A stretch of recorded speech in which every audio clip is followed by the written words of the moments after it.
بندہ نیک ہے اور راستے میں انتقال ہوا ہے، حج کے راستے میں کتنی ساری نیکیاں جمع ہو گئی.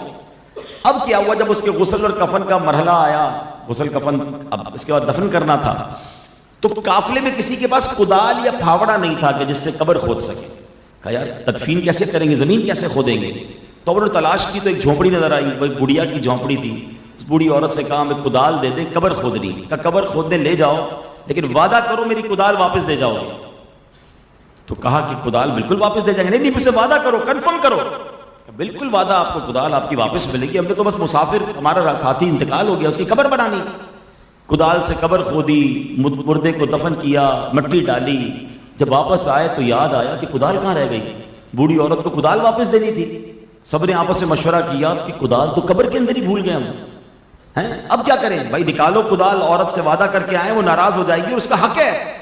یہ واپس گئے، قبر کھودی. اب جب قبر کھودی تو دیکھ کر حیران ہو گئے، ہولناک منظر کہ وہی کدال اس شخص کے گلے کا توق بنی ہوئی تھی، اس کے ہاتھ بھی کدال سے بندھے ہوئے تھے. یہ ہولناک منظر دیکھ کر بڑے گھبرائے، مٹی ڈالی، اس بڑھیا کے پاس آئے، اس کو واقعہ سنایا. معذرت کرتے ہیں، آپ کی کدال لوٹا نہیں سکتے، غلطی سے قبر میں رہ گئی تھی، آپ کے لیے قبر بھی کھودی. مگر قبر میں دیکھا کہ اس کدال سے تو اس بندے کو عذاب دیا جا رہا ہے.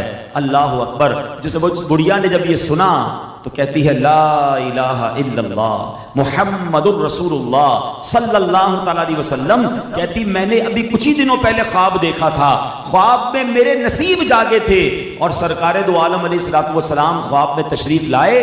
فرمایا اس کدال کو سنبھال کر رکھنا، یہ کدال اس شخص کے گلے کا توق بنے گا جو ابو بکر صدیق اور فاروق اعظم رضی اللہ تعالیٰ عنہما کو گالیاں دیتا ہوگا.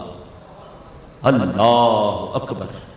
قبر میں عذاب کس کو ہو رہا ہے؟ جو صحابہ کو گالیاں دیتا تھا، شیخین کریمین کو برا بلا کہتا تھا، اور اس کو اس کی قبر میں عذاب دیا گیا.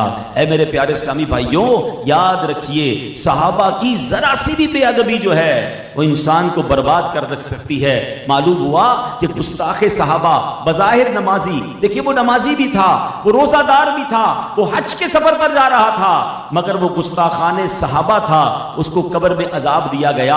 اور یہ بات اب حدیث پاک سے بھی سمجھیے، ایسا نہیں یہ بات صرف خواب کی بنیاد پر بیان کی جا رہی ہے. حضرت اوین بن سعیدہ رضی اللہ تعالیٰ عنہ سے روایت ہے کہ سرکار نامدار مدینے کے تاجدار صلی اللہ تعالیٰ علیہ وسلم نے ارشاد فرمایا، بے شک اللہ پاک نے مجھے منتخب فرمایا اور میرے لیے میرے اصحاب کو پسند فرمایا، پھر ان میں سے میرے وزیر، معاون اور رشتہ دار بنائے.